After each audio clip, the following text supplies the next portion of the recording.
PR news ఛానల్కి స్వాగతం. చిత్తూరు నగరంలో ఎప్పటికప్పుడు వార్తా విశేషాలు తెలుసుకోవడానికి మా ఛానల్ని సబ్స్క్రైబ్ చేయండి, లైక్ చేయండి.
अद्य ब्रह्मणः तृतीयवरार्धे श्री श्वेतवराहते ईश्वरो आचार्यमादेः पुत्रमुखेः आदिन्योजो आचार्यमादेः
కొంచెం సైడ్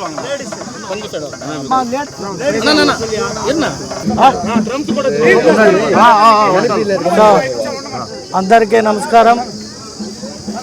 చిత్తూరు నియోజకవర్గంలో 5వ డివిజన్కి సంబంధించి రఘురామ్ నగర్లో రోడ్ వైడనింగ్ సందర్భంగా అక్కడున్న దేవస్థానాన్ని ఈరోజు ఇక్కడ సచివాలయం ముందరికి మార్చడం జరిగింది. మనకి ఆంధ్ర రాష్ట్రంలో అభివృద్ధి జరగాలి అన్నప్పుడు పేదల ఇండ్లు లేదంటే స్థలాలు వాటిపైన మాత్రమే ప్రభుత్వం చర్యలు తీసుకుంటుంది, మిగతా సమయాల్లో పట్టించుకోదు అనేది అందరూ అంటూ ఉంటారు. కానీ మా కూటమి ప్రభుత్వం వచ్చినాక అభివృద్ధి అనేది వస్తే దేవస్థానాలైనా రీషఫల్ చేసి కట్టి ప్రజలకు మళ్ళీ అందుబాటులో ఉండే విధంగా చేసే ఏకైక నాయకత్వం మా కూటమి ప్రభుత్వ నాయకత్వం. అందులో మీరు ఇప్పుడు రోడ్డు చూస్తున్నారు, ప్రజలందరూ కూడా చాలా సంతోషంగా చాలా ఆనందంగా ఉన్నారు. అందులో భాగంగానే దేవస్థానం అక్కడున్న దేవస్థానాన్ని ఈరోజు ఇక్కడికి మార్చడంలో స్థానిక ప్రజలు అందరూ కూడా సహకరించినారు కాబట్టి ఈరోజు ఇంత అద్భుతమైన దేవస్థానం ఇక్కడ తయారవడం జరిగింది. ఇందులో ముఖ్యంగా ఈ వార్డుకు సంబంధించిన నాయకులు మరీ ముఖ్యంగా గోపాల్ దీన్ని డే అండ్ నైట్ దగ్గరుండి అన్న నేను పూర్తి చేసి మీకు ఎటువంటి మాట రాకుండా ప్రజల్లో చూసుకుంటానని దగ్గరుండి ఈ గుడిని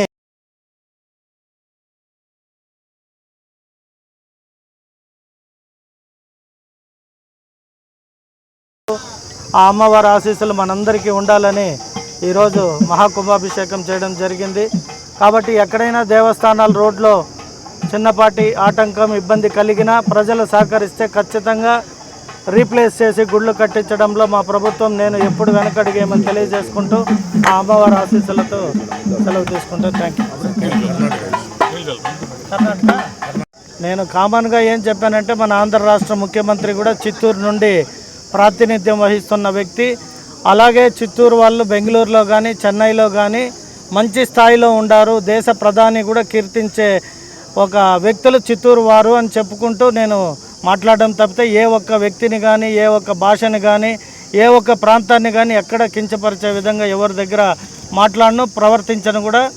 మా అధినాయకుడు సూచనల మేరకు ఎప్పుడూ కూడా మా పార్టీ మేము ఎప్పుడూ కూడా మంచి పద్ధతిగానే నడుచుకుంటాం. కొందరు రాజకీయ లబ్ధి కోసం ప్రాంతీయ తత్వాన్ని కులతత్వాన్ని మతతత్వాన్ని రెచ్చగొట్టే పార్టీలో నాయకులు ఉంటారు. ఎక్కడైనా తప్పు ఇది తప్పుగా మాట్లాడినాడు గురజాల జగన్మోహన్ చిత్తూరు ఎమ్మెల్యే అని భావించే ఏ ఒక్క కన్నడిగా అయినా ఏ ఒక్క కన్నడ అభిమాని అయినా భావిస్తే ఖచ్చితంగా మీ అందరి తరపున మళ్ళీ ప్రత్యేకంగా నా తరపున వారందరికీ క్షమాపణ చెప్పడానికి నేను ఎప్పుడూ సిద్ధంగా ఉంటా. నాకు తెలిసిన ఒకే ఒకటి ఏమరా అంటే ఇక్కడ నుండి పోయినప్పుడు ఆ ప్రజలు ఆ ప్రాంతం నన్ను ఆదరించింది. ఇదివరకు నేను అనేక సభల్లో చెప్పుంటా ఇక్కడ నుండి పోయి బెంగళూరులో బాగా బతికి అక్కడ నుండి తిరిగి సొంత ఊరికి వచ్చి అభివృద్ధి చేయాలనే ఒక మంచి లక్ష్యంతో వచ్చిన వ్యక్తిని అని చెప్పాను. ఎవరికి ఏది దొరకలేదు, ఎమ్మెల్యే పైన ఏదన్నా చేయాలి చెప్పాలన్నా అదేదో ఒక ప్రాంతీయ తత్వాన్ని భాషా తత్వాన్ని రెచ్చగొట్టే విధంగా ప్రొలోక్ చేశారు. అది భగవంతుడు అమ్మవారే చూసుకుంటారు. అమ్మవారి సన్నిధిలో చెప్తున్నా ప్రజలకి మంచి చేయాలి, అందరూ కలిసిమెలిసి ఉండాలి అనే ఒక గొప్ప సిద్ధాంతాలతో మా నాయకుడు కూటమి ప్రభుత్వం ఎలాగైతే రన్ చేస్తున్నాడో ఇక్కడ చిత్తూరులో కూడా నేను అందరితో కలిసిమెలిసి మంచి అభివృద్ధి జరుగుతుంది. ఎప్పుడూ లేని విధంగా చిత్తూరు ప్రజలు కూడా హర్షిస్తున్నారు. దీన్ని ఓర్చుకోలేని కొందరు నాయకులు రోజు హడావిడి చేస్తుంటారు. అక్కడెక్కడో పోయి ఒక ఇసుక లారీని పట్టుకొని ఇసుక తరలిపోతూ ఉంది. గడిచిన 5 ఏళ్ళు మీ అందరి ముందర చెప్తున్నా మొత్తం సిట్ ఎంక్వైరీకి ఈ గడిచిన 2 ఏళ్లతో సహా కూడా వేయమని నేను కోరుకుంటా మా ముఖ్యమంత్రిని. ఎవరైతే ఈ చిల్లరాట్లాడతారో వాళ్ళందరికీ ఛాలెంజ్, మీ ప్రభుత్వంలో ఏమేమి అన్యాయం జరిగింది, ఏమి ప్రజలకు మంచి జరిగిందో డెబిట్కి రండి. నేను ఈ 2 సంవత్సరాల్లో చిత్తూరు ప్రజలకు కాదు ఆంధ్ర రాష్ట్ర ప్రజలకి ఏం జరిగిందనేది నేను సిద్ధంగా ఉంటా డిబేట్లో కూర్చొని మాట్లాడడానికి. ఏవో పనికిమాలిన కులతత్వమో రాజకీయంగా మతతత్వాలు ప్రాంతీయ తత్వాలని రెచ్చగొట్టి లబ్ధి పొందుద్దామని ఎక్కడైనా కూడా చిత్తూరు వారు గొప్పగా ఉండారు అని చెప్పినాను.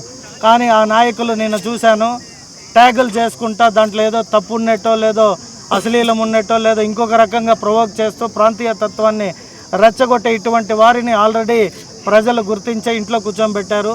ఇకనైనా మారకపోతే ఆ భగవంతుడు వారికి ఏం శిక్ష చేయాలో శిక్ష చేస్తాడనే నమ్మకం మాకుంది. కాబట్టి మేము ఎప్పుడు కూడా ప్రజల పక్షాన ప్రజల కోసం పనిచేస్తాం. కాబట్టి మరొక్కసారి నేను తెలియజేస్తున్నా, కన్నడ ప్రజలు కర్ణాటక సంబంధించిన ఎవరి పట్లైనా నేను అసభ్యంగా మాట్లాడినట్టు భావిస్తే ఖచ్చితంగా వారికి ప్రజలందరి తరపున నేను మా చిత్తూరు ప్రజల తరపున క్షమాపణ కోరికి సిద్ధంగా క్షమాపణ కూడా చెప్తా. దాంట్లో ఏం తప్పేం లేదు.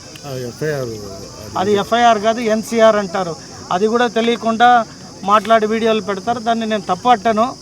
ఎవరైనా స్టేషన్కి పోయి ఒక కంప్లైంట్ ఇవ్వచ్చు. జనరల్గా ఒక కంప్లైంట్ని రిసీవ్ చేసుకొని అక్నాలెడ్జ్మెంట్ అంటారు. అక్నాలెడ్జ్మెంట్ ఇచ్చారు. దాన్ని వాళ్ళు ఎఫ్ఐఆర్ చేసేసినామని హడావిడిగా కొందరు నాయకులు మాట్లాడారు. బట్ అక్కడ ప్రజలు ఎవరు కూడా దానికి వ్యతిరేకం లేదు. ఎందుకంటే ఆ వీడియో క్లియర్గా మీరు వినొచ్చు, చూడొచ్చు కూడా. అది నేను నా ఫేస్బుక్, ఇన్స్టాగ్రామ్లో పోస్ట్ చేసిన వీడియో. ఎక్కడ కూడా ఎవరిని కించపరిచినట్టు కానీ, వ్యతిరేకించినట్టు కానీ, లేదా ప్రాంతం పట్ల కేవలంగా మాట్లాడడం కానీ ఏం జరగలేదు. అక్కడ మా చిత్తూరు వ్యక్తులని ఇలా అంటున్నారు అన్నాను నేను. మీరు బాగా వీడియో చూడండి. ఇదివరకు 2 సంవత్సరాలుగా రాజకీయపరమైన ఏవి వాళ్ళకి అవకాశం దొరకలేదు. కాబట్టి ఇటువంటి వాటిని చిత్తూరు నాయకులు కావచ్చు, అక్కడ ఉన్న కొందరు నాయకులతో కలిసి ఇవన్నీ చేస్తున్నారనే ఇన్ఫర్మేషన్ నాకుంది. బట్ మేము ఓపెన్గా చెప్పడం ఏమంటే, ప్రజల పక్షాన పనిచేసేవాడికి ఇవన్నీ ఇటువంటి ఇష్యూలు వస్తుంటాయి. వాటిని మేము ఎలా ఎదుర్కోవాలి, ఏం చేయాలనేది మాకు తెలుసు. కాబట్టి నేను మళ్ళీ దీన్ని పదే చెప్పాల్సిన అవసరం లేదు. ఖచ్చితంగా అటువంటి పరిస్థితి వస్తే నేను బెంగళూరులోనే పోయి ప్రెస్ మీట్ పెట్టి వారందరితో మాట్లాడడం జరుగుతుంది. Thank you.